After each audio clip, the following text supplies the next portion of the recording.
Philippe Poutou, bonjour. Bonjour. Vous êtes candidat à l'élection présidentielle pour le nouveau parti anticapitaliste. Pour commencer cette saison, où en êtes-vous de vos parrainages?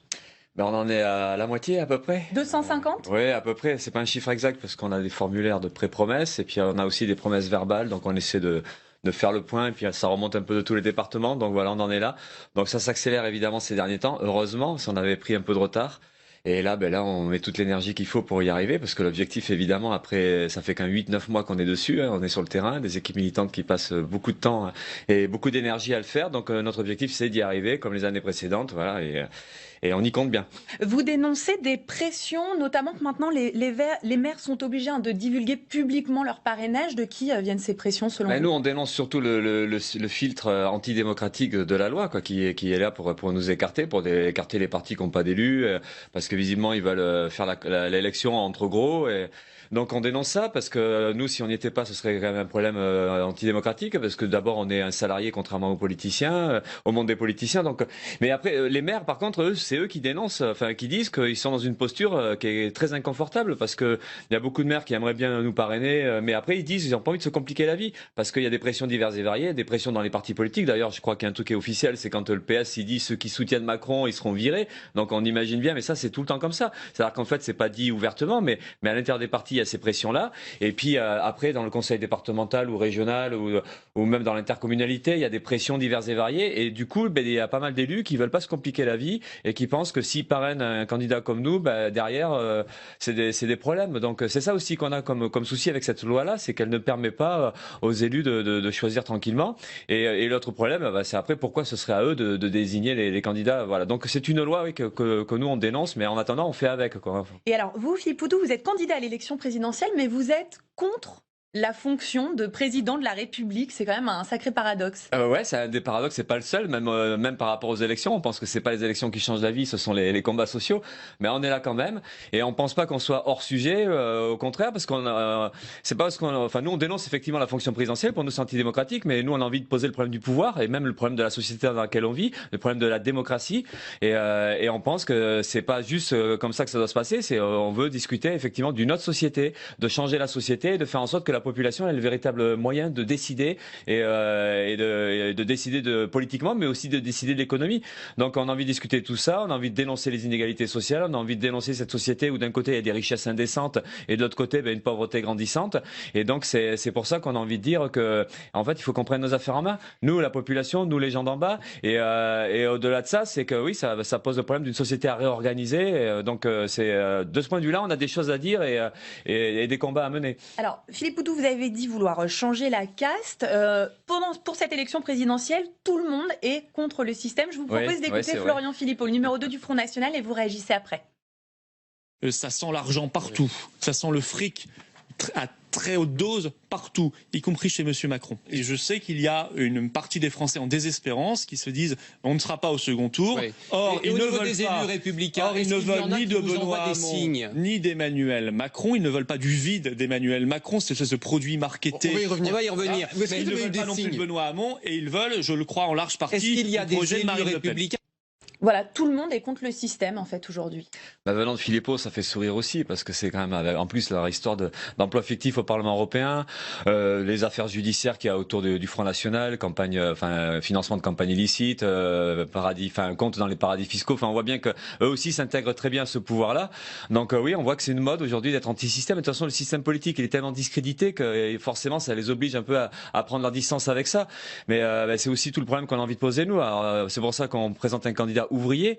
En plus, on a un parti qui a aucun rapport avec les institutions, aucun rapport avec le pouvoir. Mais la discussion, elle est là pour nous. C'est comment la population peut réellement prendre le pouvoir et comment elle peut s'organiser par elle-même. Et nous, on discute des luttes sociales, on discute des combats à mener, à l'image de la lutte contre la loi travail de l'année dernière. Nous, on pense que la solution, elle est là. Et effectivement, il faut se débarrasser de ce système-là, de cette société-là, de cette corruption qui semble quand même bien généralisée, de comment tous ces politiciens qui piquent dans l'argent public, donc y compris compris le Front National, y compris effectivement Macron, hein, visiblement, dans les caisses de Bercy. Ça se sert comme si c'était chez eux. Donc oui, il y a besoin de faire le ménage. Il y a une affaire où on l'accuse de s'être servi bien sûr, oui, il y a plein d'histoires. On s'aperçoit que dès qu'il y a une affaire, derrière, il y en a plein d'autres. Et puis, on s'aperçoit que tous ces gens-là sont mêlés. Mais au-delà de ces histoires de corruption, on voit que ce monde politicien, il est lié à une classe sociale qui est riche, qui dirige la société, et y compris donc au Front National. C'est leur milieu social, ce sont des gens riches, des patrons, des hommes d'affaires, des avocats d'affaires. Enfin, c'est ce milieu-là. Et on voit que ce milieu social-là s'enrichit de plus en plus et triche de plus en plus. Et que le problème qui est posé, c'est ce système économique qui permet le transfert des richesses, donc de la collectivité vers une poignée de gens. Donc c'est le capitalisme. Nous, on remet ce système-là en cause et on pense qu'on doit pouvoir mettre en place une société plus collective et donc partager les richesses et permettre à ce que la population ait les moyens d'agir directement. Et justement, sur le programme, hein, par exemple, vous proposez l'interdiction des licenciements. Moi, je voulais avoir une précision. Est-ce que vous demandez l'interdiction des licenciements dans les grandes entreprises qui font des profits ou pour tout le monde ?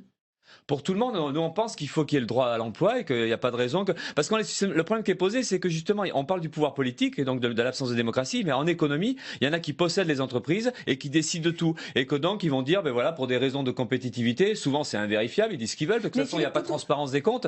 Donc ils disent, ben voilà, on va licencier parce qu'on ne peut pas faire autrement. Et Philippe Poutou, dans une petite PME de 10 salariés, il n'y a pas d'actionnaire, il y a juste un patron, 10 salariés. Parfois, le carnet de commandes, il est moins important que prévu. Il y a des problèmes de conjoncture. Ouais.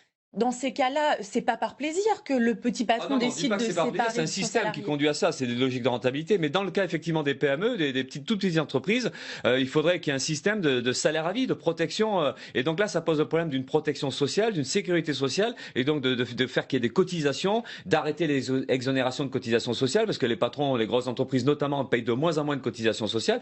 Donc le problème qui est posé, c'est celui-là, c'est comment on finance un système qui protège réellement tout le monde par rapport aux accidents de la vie, parce que c'est le principe de la sécurité sociale. Donc effectivement, par rapport au chômage, il faudrait qu'il y ait une interdiction du licenciement, ce qui signifie en réalité donc un maintien du salaire.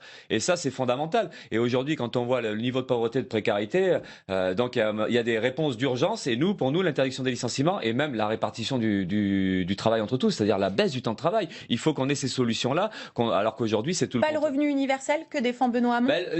Pas la façon dont le défend Hamon, parce que même 700 € pour nous, c'est indécent. Enfin, aujourd'hui, on vit pas. Après, il s'agit d'avoir un revenu de base et puis de travailler après. Mais ça, c'est même pas un revenu de base. Un revenu de base, c'est qu'on vive normalement, quoi. En plus, venant de gens qui ont des salaires à 6 000 € quand ils sont députés, tout ça, qui nous expliquent qu'un revenu de base, ça pourrait être ça, c'est quand même un peu scandaleux. Donc, il faut discuter d'un revenu qui permette de vivre pour tout le monde. Un petit mot sur Jean-Luc Mélenchon. Lui aussi parle de dégagisme, de changer les têtes. Est-ce qu'il n'est pas assez proche de vos convictions? Est-ce que c'est pas pour ça, Philippe Poutou, que vous avez peut-être du mal à recueillir des signatures, par exemple? Non, ça n'a rien à voir, parce que la signature, même avant, on a toujours galéré pour avoir les parrainages. Non, mais c'est sûr qu'avec Mélenchon, France Insoumise, il y a des points communs. Les points communs, c'est surtout des liens qu'on a avec des militants qui sont là-dedans, qu'on côtoie dans les syndicats, qu'on côtoie dans les manifestations, dans les collectifs unitaires.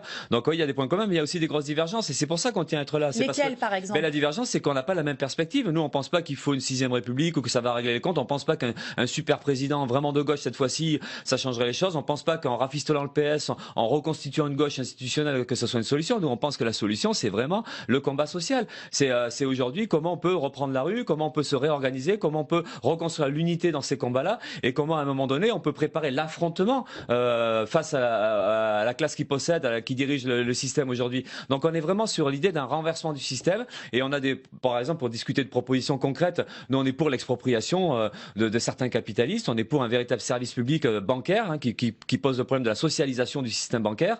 On est pour aujourd'hui donc des mesures qui empêchent les patrons d'agir librement. Et ça, c'est des choses qui nous distinguent aussi, parce on discute, nous, d'un combat contre le capitalisme. Et la petite chose aussi qui nous distingue, enfin, je dis petite chose, c'est une façon de parler, mais on est internationaliste. Nous, on est pour l'ouverture des frontières, on est pour la solidarité complète envers les migrants et les réfugiés. On est pour qu'on accueille tout le monde. Et on pense que la frontière réellement... Non, mais Mélenchon, il parle de France insoumise, il parle de France et tout ça. Nous, on parle de solidarité internationale au-delà des enfin par-delà les frontières. Et c'est vrai que c'est quand même quelque chose qui est fondamentalement, qui est fondamental pour nous, parce que c'est aussi la façon de comment on conçoit la société. On pense pas qu'il y a une économie française à préserver. On pense qu'il y a vraiment une lutte à mener de l'ensemble des opprimés et de faire tomber tout ce qui nous divise aujourd'hui entre nous. Et est-ce que malgré ces divergences, si jamais vous n'avez pas vos 500 signatures, est-ce que vous appellerez malgré tout à voter pour le candidat finalement le plus proche et peut-être Jean-Luc Mélenchon? Non, mais là on n'envisage pas je dis pas on peut pas garantir qu'on les aura, mais là on l'envisage pas. On passe du temps pour y arriver. C'est pas pour aujourd'hui se dire qu'est-ce qu'on fait si on les a pas. Donc il faut qu'on les ait. Et après, bon, là, il y aura toujours loisir. Mais là, le problème qu'on a, c'est vraiment se battre pour défendre cette perspective-là, cette perspective de lutte sociale, de dénonciation du capitalisme. Et même, on veut bien débattre avec Mélenchon, justement, et même y compris avec ceux qui sont derrière Hamon, ceux qui pensent que finalement il y a un espoir du côté du PS. On veut bien discuter de ces perspectives-là. Ça fait quand même assez longtemps qu'on nous promet toujours un PS qui va défendre la population, qui va nous protéger de la droite et de l'extrême droite, et on s'aperçoit que c'est tout le contraire qui se passe. Donc il y a vraiment un problème de perspective politique à discuter. Et nous, ce qu'on pense, c'est qu'il faut construire un parti pour les opprimer, les exploiter, un parti qui prépare les combats sociaux et qui exprime une solidarité mais totale envers les immigrés, les réfugiés. Pour 2017, il y a un risque qu'il n'y ait pas de candidature ni du NPA ni de Lutte mais ça, on n'y est pour rien. Le PS est responsable de sa propre défaite.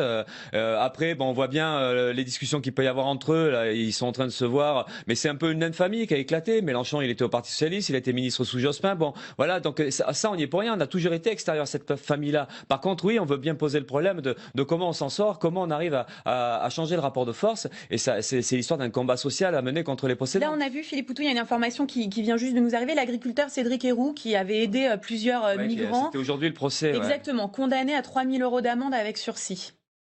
Il n'a pas de prison finalement, ce qu'il y avait 8 mois de prison. Non, visiblement c'est l'amende, c'est une amende. Bon, mais il recule, mais même ça c'est scandaleux parce que là on a l'exemple de gens qui justement, il le dit lui-même, Cédric Héroux, c'est que en fermant les yeux, en ne disant rien, on devient complice d'une situation qui est dégueulasse. Donc oui, la solidarité minimale envers les migrants, c'est normal et il ne devrait pas être sanctionné. Et là aujourd'hui, on est dans une société qui nous fait accepter ça, c'est-à-dire que finalement il y a de la misère humaine, il y a des drames humains au quotidien et il faudrait qu'on se ferme et qu'on soit pas solidaire. Donc vive la solidarité, Cédric. Que je pense qu'il va continuer, d'autres continueront. On va parler. Derrière, heureusement qu'il y a des mouvements de solidarité parce il faut refuser ces idées-là. Il y a un combat à mener là-dessus contre le FN, contre tous ces réacs. Alors justement, je voudrais vous entendre. On se protégerait derrière des frontières. Non, il faut au contraire les ouvrir. Je voudrais vous entendre sur une autre affaire dont on a beaucoup parlé, celle d'Aulnay-sous-Bois. Ouais. Je vous propose d'écouter le ministre de l'Intérieur, Bruno Le Roux, et après je vous demanderai votre réaction.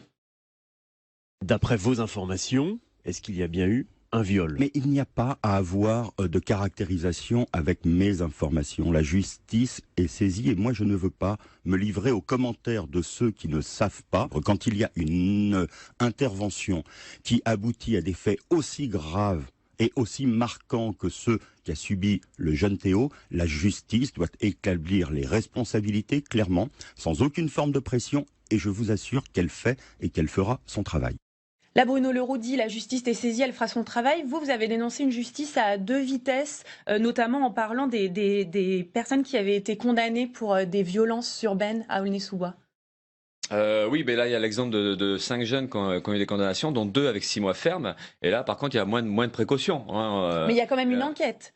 Non, mais là, les jeunes, on s'aperçoit que c'est facile, c'est beaucoup plus facile de condamner des jeunes qui se mettent en colère suite à ce qui s'est passé. Ils sont passés en comparution immédiate. Ouais, mais d'accord, mais sauf que le procès il est bâclé, il n'y a pas de preuves. Visiblement, c'est contesté par les jeunes. Ils sont juste accusés d'avoir été dans des mobilisations dans la rue. Donc là, c'est lamentable. Et à côté de ça, par rapport à la police, alors qu'il y a plein d'éléments qui montrent qu'effectivement il y a eu violence, brutalité et viol. Et puis là, on dit il faut faire attention et tout ça. Ça montre dans quelle société on est aussi. Et le problème là, il y a l'exemple d'Aulnay, mais il y a quand même pas mal de problèmes avec cette police qui est assez violente. Alors c'est pas tous les policiers évidemment, mais les exemples se multiplient et surtout ce qu'on voit, c'est dans les quartiers populaires, ils se comportent comme des cow-boys et on voit bien. Vous voulez désarmer la police? Oui, il faut désarmer la police, même pour le coup là. Même dans ce contexte de risque terroriste, de risque d'attentat. Mais là, ça n'a rien à voir avec du terrorisme. Là. Non, mais la police n'est pas que. Non, mais là, ce qui est terrible, c'est qu'on nous parle d'état d'urgence pour combattre le terrorisme. On s'aperçoit que l'état d'urgence, finalement, il sert à museler la population, il sert à faire taire et à impressionner, intimider intimider en plus dans des quartiers où c'est le chômage, la précarité, où ils n'arrivent pas à s'en sortir. Et dès qu'ils se mettent en colère, on leur tape encore plus dessus parce que finalement, il faudrait qu'ils acceptent en silence d'être humiliés au quotidien et de subir la crise comme ils la subissent. Donc oui, il y a un problème aujourd'hui et nous, ce qu'on pense et on espère que ce qui se passe à Aulnay et c'est là où on exprime notre totale solidarité envers Théo et ses proches, on espère que ça va mettre en évidence qu'il y a une véritable violence au quotidien et que pour y répondre, il va falloir qu'il y ait une mobilisation sociale, il va falloir que les associations, les habitants retrouvent un peu confiance en eux-mêmes, se battent contre ça parce qu'il faut stopper ces violences-là. Et à côté de ça, c'est la lutte contre le chômage, c'est la lutte contre la précarité. Et donc oui, il y a une grosse bataille à mener là. Un dernier mot, Philippe Poutou, vous allez avoir une dernière réaction sur l'affaire Fillon. Cette fois, on écoute le député Hervé Mariton. C'est qu'on a l'opinion qu'on veut sur le fait d'avoir embauché ses enfants, son épouse. François Fillon s'est exprimé et a exprimé globalement un certain nombre d'excuses. Mais le fait qu'il puisse y avoir une faute, une erreur en tout cas, des excuses, ne veut pas dire une illégalité. Ce point est important. Oui. Il y a en réalité autant de manières de députer qu'il y a de députés en France. Là, Philippe Poutou, l'argument des Républicains, c'est de dire attention, il n'y a pas d'illégalité, même si sur la morale, on n'est pas tout à fait dans les clous. Pour nous, c'est scandaleux. Il y a les sommes d'argent faramineuses et puis même la façon dont ils se justifient. Ils trouvent ça normal, visiblement, de piquer dans les caisses de l'État. Ils trouvent ça normal d'embaucher la famille, tout ça. Ben voilà, c'est tout le problème du monde politique aujourd'hui. Donc, il faut rompre avec ça. Et c'est vrai que ça pose le problème des revenus maximum pour les élus. Ça pose le problème d'une transparence totale. Et puis surtout, ça pose le problème de monde politique qui est lié au monde des riches. Et voilà, c'est l'argent qui compte. Et ce sont ces gens-là qui nous expliquent qu'il faut accepter les licenciements, les baisses de salaire, les démantèlements des services publics. Donc voilà, on nous prend de la rigueur et c'est des gens qui s'enrichissent, qui s'en mettent plein les poches. Donc il y a un vrai problème et nous, la réponse pour nous, c'est une révolte et il va falloir que, par rapport même au quartier populaire tout à l'heure, c'est l'idée qu'à un moment donné, il va falloir comme en 2005 qu'il y ait des émeutes parce que sinon on se fait écraser. Donc après, c'est comment on se défend et nous, on pense qu'il va falloir mener ces batailles-là. Merci beaucoup Philippe Poutou d'avoir accepté d'être invité de la matinale.